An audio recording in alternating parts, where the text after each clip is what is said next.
what has been done here. I hear that the Democrats are saying no good because there wasn't sufficient notice for the hearing of the conference committee, and that this simply violated the open meeting rules of Wisconsin. What are you hearing about that, and what do you assess of the possibility that this will fail in the courts? Well, that's a tough question, but that's exactly what we're hearing a lot tonight. As a lot of the people here at the Capitol realized what was happening and what was coming, you have Democratic Assembly members who are saying, look, they didn't give enough notice to push this through, that this was essentially an Opens Meeting Act, requires 24 hours notice, 2 hours in case of an emergency, they say, but all of that happened very quickly. Literally just after 4 o'clock, word of this started trickling out. They made it onto the Senate floor by around a little after 6 o'clock Central Time, and the meeting on the Senate floor lasted less than 10 minutes before it was voted out.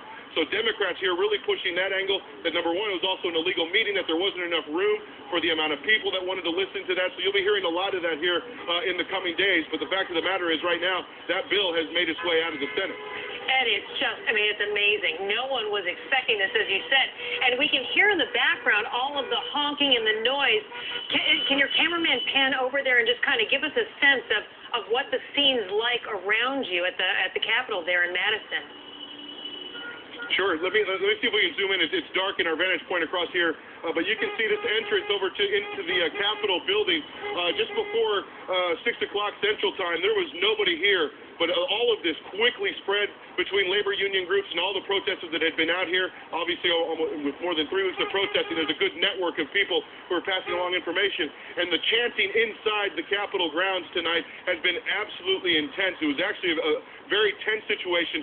Police, several dozen police here from not only the state police, local police, inside the Capitol building trying to maintain orders. People were trying to get into the area in the committee hearing room where all of this was being discussed to no avail. So a great deal of anger, and the chanting throughout the Capitol building just as loud inside as it is out here right now.